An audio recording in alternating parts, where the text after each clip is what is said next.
Nagising ka na ba sa 3:00 ng umaga nang walang malinaw na dahilan? Ang puso ay bumibilis, ang isip ay balisa, ang pakiramdam na may kakaiba. Hindi ito simpleng insomnia. Hindi lang ito ang katawan mo na humihingi ng tubig o ang isip mo na pinoproseso ang araw. Ito ay higit pa, mas malaki pa. At paano kung sasabihin ko sa iyo na milyon-milyong tao sa buong mundo ang nakakaranas nito bawat linggo, bawat gabi, nang hindi nauunawaan kung ano ang nangyayari? At paano kung sasabihin ko sa iyo na ang paggising na ito ay hindi aksidente, kundi isang tawag na nagmumula sa isang lugar na hindi ganap na maipapaliwanag ng agham, ngunit kilala ng pananampalataya. Ikaw na nanonood ngayon, tumigil ka sandali at mag-isip. Ilang beses ka na bang nagising sa oras na ito? Ilang beses mo nang binaliwala, humarap sa kabilang panig at sinubukang makatulog muli? Dahil baka lang nawawala mo ang pinakamahalagang mensahe ng iyong buhay.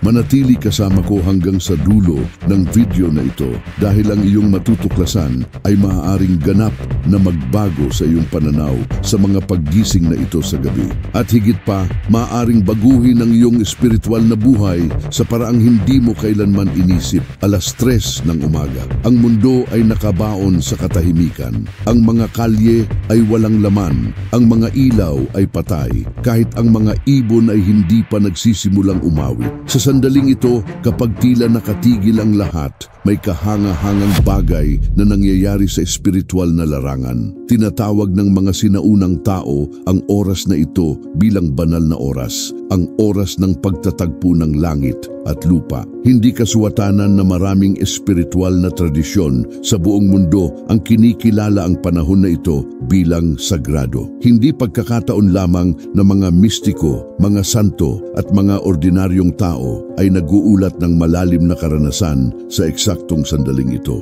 Kapag tumahimik ang mundo, ang Diyos ay bumubulong at ang bulungang ito ay maaaring dumating sa maraming anyo. Isang hindi maipaliwanag na kapayapaan na pumapasok sa iyong dibdib, isang pagkabalisa na hindi ka pinagpapahinga, mga isipin tungkol sa mga taong mahal mo, mga alaala ng hindi nalutas na sitwasyon o simpleng katiyakan na kailangan mong manalangin kahit hindi mo alam kung bakit. Ang Padre Pio ay lubhang nakakaalam ng misteryo na ito. Siya ay gumigising araw-araw sa 2:00 ng umaga upang simulan ang kanyang mga panalangin. 2 buong oras ng paghahanda bago ipagdiwang ang unang misa ng araw. Alam niya na ang madaling araw ay may natatanging espiritual na lakas, isang sandali kung saan ang mga hadlang sa pagitan ng nakikita at hindi nakikita ay nagiging mas manipis. Sinabi niya na ang panalangin ginawa sa katahimikan ng gabi ay may kakaibang kapangyarihan. Isang intensity na sa araw ay nagiging diluted ng ingay ng mundo. At hindi lang siya. Sina Santa Teresa de Avila, San Juan de la Cruz, napakaraming ibang mga santo at mistiko ay may ganitong gawi. Nauunawaan nila na ang paggising sa madaling araw ay hindi pagkagambala ng tulog, kundi isang gintong pagkakataon, isang banal na imbitasyon para sa mas higit pa. Ngunit maging tapat tayo. Kapag gumising ka sa 3:00 ng umaga, ang iyong unang reaksyon ay hindi kagalakan. Tama ba? Ito ay pagkabigo. Ito ay pag-iisip tungkol sa trabaho kinabukasan, sa mga oras ng tulog na nawala, sa pagod na mararamdaman mo. Hindi ka tumitigil upang isipin na maaaring may espiritual na kahulugan ito. At dito eksaktong naroroon ang problema. Nabubuhay tayo na napakaprograma ng rutina, napakatali sa mga obligasyon ng araw-araw na kapag sinusubukan ng Diyos na alisin tayo sa autopilot na ito, lumalaban tayo. Lumalaban tayo laban dito. Gusto nating makatulog muli anuman ang mangyari. Ngunit paano kung sasabihin ko sa iyo na ang paglaban na ito ay eksaktong pumipigil sa iyo na makatanggap ng pagpapala? At paano kung ang paggising na iyon ay ang sagot na hinihingi mo sa iyong mga panalangin? Isipin mo, ilang beses ka nang nanalangin na humingi ng direksyon, ng liwanag, ng sagot. Ilang beses ka nang nanalangin para sa kalinawan, para sa kapayapaan, para sa solusyon sa problemang sumusunog sa iyo. At kapag sinusubukan ng Diyos na sagutin ka sa katahimikan ng madaling araw, kung saan walang mga pagkagambala, kung saan ikaw lang at siya, humaharap ka sa kabilang panig at natutulog. Parang kumakatok ka sa pintuan ng langit na humihingi ng tulong, at kapag binuksan ng langit ang pintuan, wala ka na roon upang tumanggap. Mukhang matigas, alam ko, ngunit ito ang katotohanan na kailangan nating marinig. Dahil kapag lang nauunawaan natin ang kahalagahan ng sandaling ito, ay nagsisimula tayong mabuhay ang karanasang ito ng iba. May kwento akong laging tumatago sa akin ng malalim. May babae na sumulat sa akin na nagsasabi na sa loob ng mga buwan, siya ay gumigising sa 3:00 ng umaga na may pagkabalisa sa dibdib. Sinubukan niya ang lahat, mga nakakakalming na tsa, meditasyon, kahit natural na gamot. Walang gumana. Hanggang sa isang araw, pagod na pagod, nagpasya siyang gumawa ng iba. Sa halip na labanan ang paggising, tinanggap niya ito. Bumangon siya mula sa kama, pumunta sa isang sulok ng bahay, nagsindi ng kandila at nagsimulang manalangin. Hindi niya alam kung bakit niya ito ginagawa, ngunit may nagsasabi sa loob niya na ito ang tama. At sa 3 gabi na ginagawa niya ito, naramdaman niya isang kapayapaang hindi niya naramdaman sa loob ng mga taon ay pumasok sa kanyang puso. Ang mga luha ay nagsimulang bumagsak ng walang kontrol, ngunit hindi ito mga luhang kalungkutan. Ito ay ginhawa. Parang isang napakalaking bigat ang inalis mula sa kanyang mga balikat. At sa madaling araw na iyon, nauunawaan niya, hinihintay ng Diyos ang sandaling ito. Hinihintay na siya ay tumigil, tumahimik, gumawa ng espasyo upang marinig ang nais niyang sabihin. Mula noon, hindi na siya lumalaban-laban sa mga paggising na ito. Tinatanggap niya ang mga ito bilang regalo. Ngayon maaaring nagtatanong ka, ngunit bakit eksaktong 3:00 ng umaga? Ano ang espesyal sa oras na ito? Well, sa espiritual na pag-uusap, ito ay itinuturing na kabaligtaran ng 3:00 ng hapon, ang sandali ng kamatayan ni Jesus sa krus. Parang may espiritual na balanse sa araw. Kung sa 3:00 ng hapon nangyari ang pinakadakilang gawa ng habag sa kasaysayan, sa 3:00 ng umaga ay kapag ang habag na ito ay bumubuhos ng espesyal sa mga gising, alerto, available. Kilala rin ito bilang oras ng espiritual na pagbabantay. Kapag ang mga anghel ay mas malapit, kapag ang mga panalangin ay umaakyat ng mas malakas, kapag ang tabing sa pagitan ng material at espiritual na mundo ay nagiging mas transparent. Ngunit may isa pang bahagi ng kwentong ito na kailangan nating pag-usapan. Hindi lahat ng pagising sa 3:00 ng umaga ay may kasamang kapayapaan. Minsan may kasamang takot, pagkabalisa, mga nakakagambalang isipin. At dito kailangan mong maunawaan, may nangyayaring espiritual na labanan. Kung ito ang oras na ang Diyos ay lumalapit ng espesyal, ito rin ang oras na ang mga salungat na puwersa ay sumusubok na ilayo ka. Sinusubukan kang punuin ng takot, ng duda, ng desperasyon. Ito ay isang digmaan para sa iyong puso, para sa iyong atensyon, para sa iyong kaluluwa. At hindi ka nag-iisa sa labang ito. Milyon-milyong tao sa buong mundo ang dumadaan sa eksaktong parehong bagay ngayon sa sandaling ito. Ang pagkakaiba ay kung ano ang ginagawa mo dito. Nagturo si Padre Pio ng napakalakas tungkol sa labanan na ito. Sinabi niya na kapag nakakaramdam ka ng takot sa madaling araw,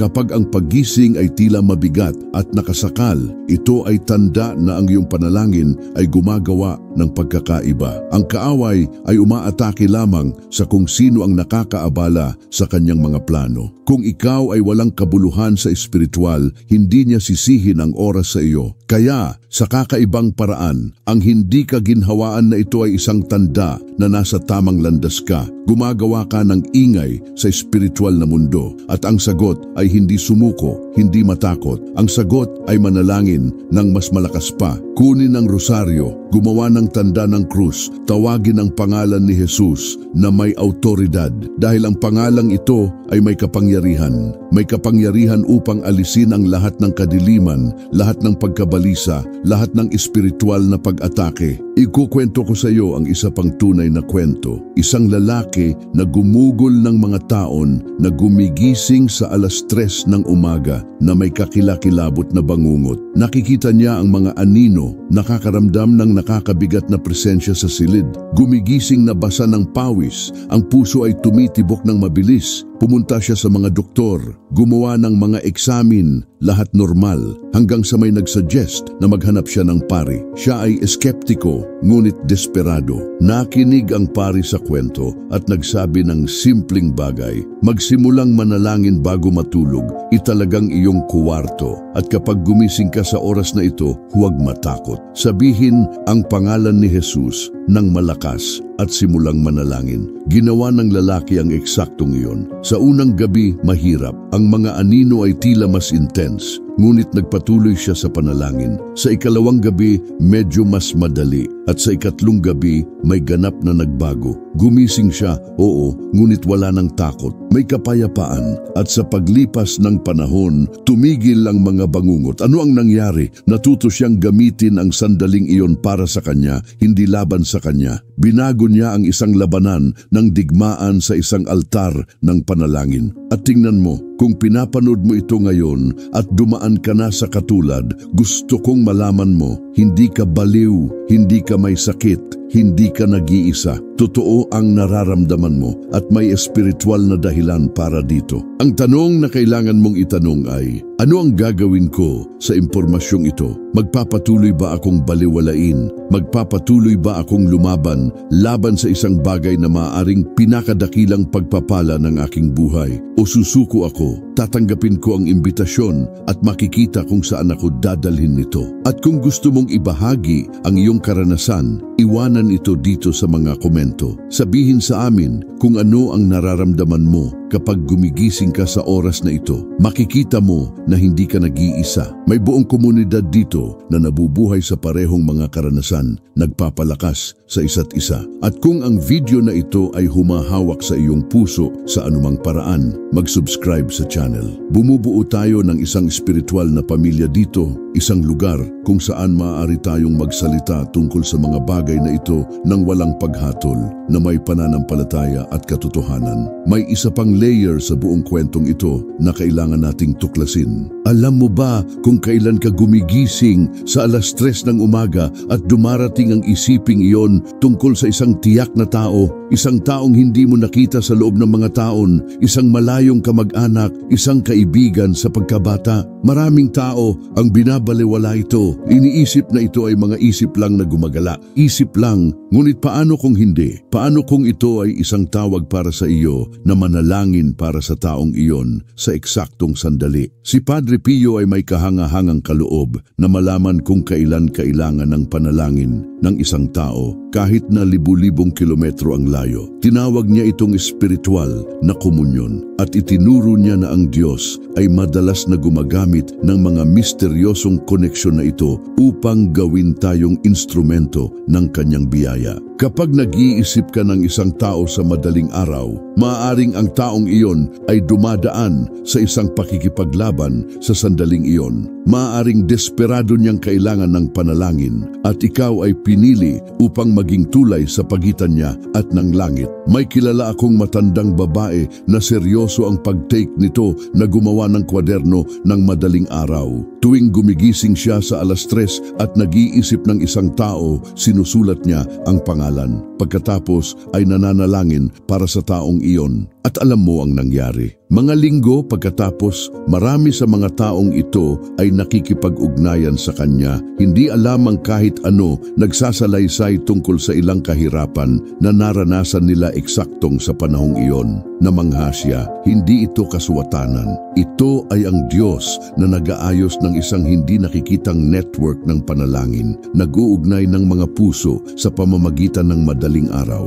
Ito ay napakaganda upang baliwalain. Ito ay masyadong sagrado upang tratuhin bilang karaniwang insomnia. Kaya pag-usapan natin ang praktikal ngayon. Ano ang dapat mong gawin kapag gumising ka sa 3:00 ng umaga? Una, huwag magpanik, huminga ng malalim. Kilalanin na maayos ka, na ligtas ka. Pangalawa, gumawa ng tanda ng krus. Ito ay proteksyon na, isang deklarasyon ng pananampalataya. Pangatlo, kung natatakot ka, tawagin ang pangalan ni Jesus. Maaaring malakas o sa isipin. Pang-apat, magsimulang manalangin. Maaaring Ama namin, Aba Ginoong Maria. Maaaring sa iyong sariling mga salita. Ang mahalaga ay buksan ang puso. Panlima, bigyang pansin ang mga isiping dumarating. Maaaring ang Diyos ay gustong ipakita sa iyo ang isang bagay. Paalalahanan ka ng isang tao, gabayan ka sa isang desisyon. At pang-anim, huwag magmadali na makatulog muli. Kung makatulog ka ulit, maganda. Ngunit kung hindi, samantalahin ang oras na ito. Magbasa ng salmo, magmuni-muni, manatiling tahimik.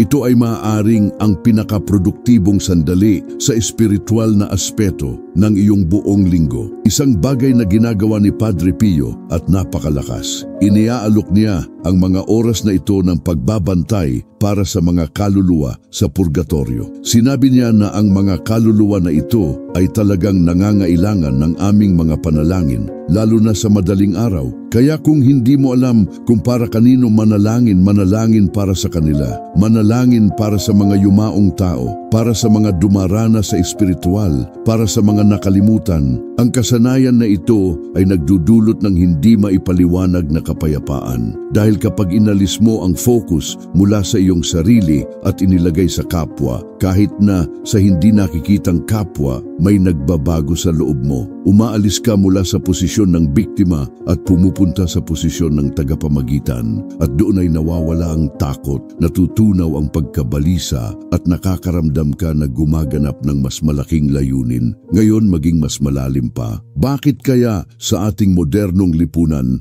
ay mas maraming tao ang gumigising sa 3:00 ng umaga? Stress lang ba? Pagkabalisa lang ng mabilis na buhay? O may nangyayari ba sa espiritual na larangan na tumatawag sa mga tao pabalik sa Diyos? Isipin mo, nabubuhay tayo sa panahon ng maximum na pagkagambala. Mga cellphone, social media, walang tigil na trabaho, walang hanggang entertainment. Napakahirap makahanap ng sandali ng tunay na katahimikan sa araw. At doon ginagamit ng Diyos ang tanging oras na hindi pa nasakop ng ingay, ang madaling araw. Ito ang tanging oras kung kailan ka mahina, walang depensa, walang pagkagambala. Ito ay kapag siya ay makakakuha sa wakas na makipag-usap sa iyo ng walang kompetisyon. At tingnan mo kung gaano ka-interesting. Maraming tao ang nag-uulat na kapag nagsimula nilang tanggapin ang mga paggising na ito at gawing mga sandali ng panalangin, ang kanilang buhay ay nagbabago. Hindi kinakailangan ng panlabas na mga pangyayari, ngunit may panloob. Sila ay nagiging mas kalmado sa buong araw, gumagawa ng mas mabuting mga desisyon,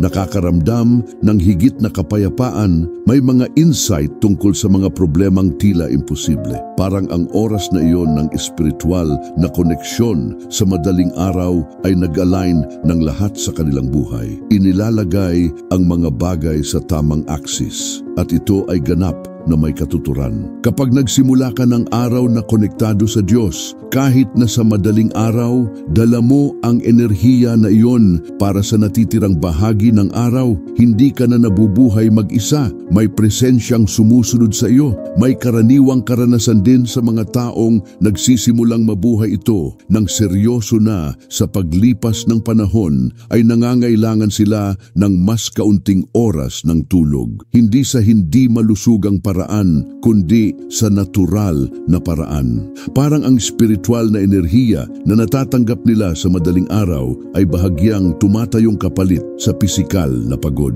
Ito ay hindi mahika. Ito ay biyaya na gumagana sa katawan. Ito ay ang Diyos na sumusuporta sa kung sino ang nakatuon sa Kanya. Siyempre, hindi mo dapat abusuhin. Hindi mo dapat ganap na balewalain ang tulog na iniisip na mabubuhay ka sa panalangin lamang. Ang balanse ay mahalaga. Ngunit kawili-wili na pansinin kung paano nagbibigay ang Diyos sa mga paraan na hindi natin inakala. Isa pang mahalagang aspeto, kung ikaw ay kasal o nakatira kasama ng ibang tao, paano haharapin ito? Ayaw mong gisingin ang lahat kapag bumangon ka upang manalangin, kaya maging discreet. Magkaroon ng nakahanda ng sulok kung saan maaari kang pumunta ng walang ingay. Maaring extra room, sulok ng sala, kahit banyo kung kinakailangan. Diyang mahalaga ay magkaroon ng lugar kung saan mo nararamdamang maaari kang mag-concentrate. At kung ang iyong partner ay gumigising din sa oras na ito, anong pagpapala?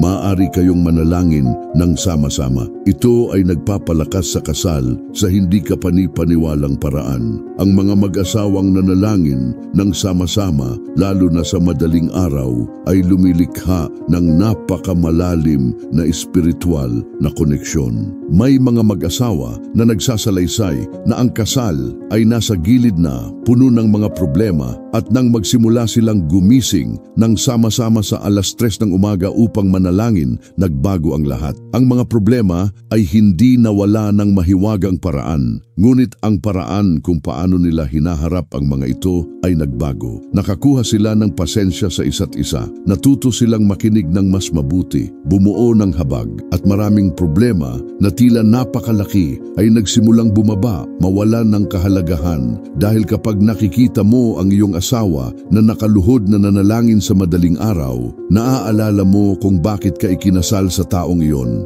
Nakikita mo ang spiritual na kagandahan niya at binabago nito ang lahat. Ngayon, hayaan mo akong magbahagi ng tungkol sa mga bata. Maraming magulang ang nabibigla kapag ang kanilang mga anak ay nagsisimulang gumising sa 3:00 ng umaga. Iniisip nila na ito ay bangungot na may nangyayaring masama, at maaari itong simpleng takot ng bata talaga na nangangailangan ng pag-aalalay. Ngunit minsan, baka lang minsan, ang mga bata ay maaari ding may espiritual na karanasan. Mas bukas sila sa espiritual na mundo kaysa sa atin na mga adulto. Kaya kung ang iyong anak ay gumigising sa oras na ito ng madalas, bukod sa pagsusuri ng pisikal at emosyonal na aspeto, isaalang-alang ang pagtuturo ng simpleng panalangin sa kanya. Turuan na gumawa ng tanda ng krus. Turuan na humingi ng proteksyon sa anghel ng bantay. Ito ay maaring gumawa ng lahat ng pagkakaiba at lumilikha sa batang ito mula sa maagang edad ng koneksyon sa Diyos na susuportahan siya sa natitirang bahagi ng kanyang buhay. Si Padre Pio ay may espesyal na debosyon sa mga anghel ng bantay. Sinabi niya na sila ay laging kasama natin, ngunit lalo na aktibo sa madaling araw, na pinoprotektahan nila tayo habang natutulog at tinutulungan tayo kapag gumigising. Kaya ang pagtawag sa iyong anghel ng bantay kapag gumigising ka sa 3:00 ay napakalakas. Maaaring sabihin lamang, anghel ng aking bantay, protektahan mo ako, gabayan mo ako, tulungan mo akong manalangin tulad ng dapat, at magtiwala na nandoon siya na gumagawa ng eksaktong iyon. Ang mga anghel ay hindi natutulog, sila ay nasa patuloy na pagbabantay. At kapag sumali ka sa kanila sa madaling araw, parang pumasok ka sa celestial na ritmo, nakikilahok sa pagsamba na nangyayari ng walang tigil sa harap ng trono ng Diyos. May dimensyon din ng espiritual na digmaan na hindi natin maaaring balewalain. Sa 3:00 ng umaga, habang ang iba ay nanalangin, ang iba ay gumagawa ng mga ritual ng kadiliman. Nakakalungkot ngunit totoo. May mga taong gumagamit ng oras na ito para sa mga okultong kasanayan, kulam, mga bagay na tumatawag sa masasamang puwersa, at doon nabubuo ang isang hindi nakikitang labanan. Sa isang gilid, ang mga anak ng Diyos na namamagitan, nagdadala ng liwanag. Sa kabilang banda, ang mga alipin ng kadiliman na sumusubok na magkalat ng kamatayan. At bawat panalangin mo sa oras na ito ay isang tagumpay, isang kuta ng liwanag na itinatayo, teritoryo na kinukuha pabalik para sa kaharian. Maaaring hindi mo makita sa pisikal na mata, ngunit sa espiritual na mundo, ang iyong panalangin ay gumagawa ng pagkakaiba. Nagliligtas ng mga buhay, bumabali ng mga sumpa, naglalaya ng mga bihag. Kaya kapag nakakaramdam ka ng takot, kapag ang madaling araw ay tila mabigat, ito ay dahil talagang may labanan na nangyayari. Ngunit hindi mo kailangang matakot dahil mas dakila ang nasa loob mo kaysa sa nasa mundo. Ang pangalan ni Jesus ay may lahat ng kapangyarihan. Ang dugo ni Jesus ay nagpoprotekta. Ang armor ng Diyos ay sumasaklaw sa iyo. Hindi ka walang depensa, ikaw ay anak ng hari. At kapag nauunawaan mo ito, kapag nananalangin ka na may autoridad, ang kadiliman ay umaatras. Wala silang pagpipilian. Sa pilitan silang tumakas sa harap ng liwanag ni Kristo na nagniningning sa pamamagitan mo. Ikukwento ko sa iyo ang huling kwento na laging nakaka-emosyon sa akin. Isang lalaki ay dumaan sa pinakamasamang yugto ng kanyang buhay. Nawalan siya ng trabaho, may mga problema sa kalusugan, ang kasal ay gumuguho. Nagsimula siyang gumising sa 3:00 ng umaga sa ganap na panik. Akala niya ay mawawala siya ng bait, hanggang sa may nagsabi sa kanya tungkol sa pagbabago ng sandaling iyon sa panalangin. Siya ay eskeptiko ngunit desperado, sinubukan, at sa unang mga araw ay nakakatakot. Hindi siya makapag-concentrate, nag-iisip lang tungkol sa mga problema, ngunit nagpatuloy siya. Bawat madaling araw, sa loob ng 30 sunod-sunod na araw, gumigising siya at nananalangin. Sa simula ay 5 minuto, pagkatapos ay 10, pagkatapos ay kalahating oras. At sa ika-30 araw, may ganap na nagbago. Gumising siya, oo, ngunit wala ng takot, may kapayapaan. At sa paglipas ng panahon, ang mga bagay ay nagsimulang maayos. Hindi sa mahiwagang paraan, kundi sa natural na paraan. Nakakuha siya ng mas mabuting trabaho kaysa sa nakaraan. Ang problema sa kalusugan ay may diagnosis at treatment. Ang kasal ay nagsimulang bumuti at inaangkin niya ang lahat sa mga madaling araw na iyon ng panalangin. Sinasabi niya na doon, sa tila ilalim ng kanal, ang Diyos ay bumuo ng pundasyon ng kanyang bagong buhay. At ito ay maaaring maging iyong kwento din kung dumadaan ka sa mahirap na sandali, kung ang buhay ay tila walang katuturan, kung gumigising ka sa 3:00 ng umaga, ay maaaring eksaktong ang imbitasyong kailangan mo. Maaari itong ang Diyos na nagsasabi, halika mag-usap tayo, ayusin natin ito ng sama-sama. Huwag sayangin ang pagkakataong ito. Huwag hayaan ang pagod, takot o duda na pigilan ka sa pagtanggap ng kung ano ang mayroon ng Diyos para sa iyo. Dahil mayroon siyang napakarami, mas marami kaysa sa iyong maiisip, mga sagot na kailangan mo, pagpapagaling na ninais mo, kapayapaan na hinahanap mo, lahat ay available. Kailangan lamang na tumigil ka, tumahimik at makinig. Isang magandang bagay na nangyayari kapag namumuhay ka nito sa loob ng ilang panahon ay nagsisimula mong mamiss ang mga sandaling ito. Sa mga araw na hindi ka gumising, nararamdaman mo na may kulang. Parang isang mahalagang pagkikita ay hindi nangyari. At doon mo napagtanto, hindi na ito pabigat, naging regalo na. Hindi na ito isang bagay na kinukuha ang iyong tulog. Ito ay isang bagay na nagbibigay ng buhay. Ang pagbabago ng pananaw na ito ay isa sa mga pinakamalinaw na tanda na ang Diyos ay gumagawa sa loob mo. Kapag ang dati ay obligasyon, ay naging pagnanasa. Kapag ang dati ay bigat, ay naging kagalakan. Kapag ang dati ay takot, ay naging pag-asa. Sinabi ni Padre Pio na ang panalangin ay ang oxygen ng kaluluwa at ang panalangin ng madaling araw ay tulad ng paghinga ng malinis na hangin mula sa tuktok ng bundok. Nagpapasigla sa paraan na walang ibang bagay ang makakaya. Kaya maraming santo ang hinahanap ang sandaling ito. Kaya maraming espiritual na tradisyon sa buong mundo ang pinahahalagahan ang madaling araw. Hindi ito pamahiin. Hindi ito walang lamang mistisismo. Ito ay karunungang naiipon mula sa mga siglo ng mga taong natuklasan na doon. Sa malalim na katahimikang iyon, ang Diyos ay mas malapit o mas mas mabuti pa, tayo ay mas available upang maramdaman ang pagiging malapit na laging nag-exist. At tingnan kung gaano ka-interesting. Sa kalikasan, ang madaling araw ay kapag maraming mahalagang bagay ang nangyayari. Ito ay kapag ang hamog ay nabubuo sa mga halaman. Ito ay kapag ang ilang hayop ay lumalabas upang manghuli o maghanap ng pagkain. Ito ay kapag ang temperatura at humidity ay nasa perpektong balanse. Kahit ang kalikasan ay nagtuturo na ang madaling araw ay isang espesyal na sandali, isang sandali ng pagbabago, ng paghahanda para sa bagong araw. At kung ito ay totoo sa pisikal na mundo, gaano pa kaya sa espiritual? Ang madaling araw ay kapag ang biyaya ay bumubuhos tulad ng hamog sa mga kaluluwa na nauuhaw. Ito ay kapag pinakakain ng Diyos ang mga pumupunta sa Kanya na gutom. Ito ay kapag ang lahat ay nababalanse, nababago, naghahanda. Kaya nandito tayo, papalapit sa dulo ng paglalakbay na ito ng sama-sama. At umaasa ako na nauunawaan mo, ang paggising sa 3:00 ng umaga ay hindi kasuwatanan, hindi kailanman. Maaring may pisikal na paliwanag, maaring may psikolohikal na aspeto, ngunit may laging espiritual na dimensyon na hindi maaaring baliwalain. At kapag natuto kang mag-navigate sa dimensyon na ito, kapag ginawa mong ang mga sandaling ito ay mga pagkikita sa Diyos, ang iyong buhay ay nagbabago, hindi sa isang gabi lamang, ngunit unti-unti, solidly, malalim. Ikaw na nanood hanggang dito, salamat. Salamat sa pananatili, sa pakikinig, sa pagbukas ng iyong puso para sa mensaheng ito. Kung ang video na ito ay humawak sa iyo sa anumang paraan, kung may katuturan, ibahagi. Dahil maraming taong gumigising na natatakot sa 3:00 ng umaga nang hindi nauunawaan kung ano ang nangyayari. At baka ang video na ito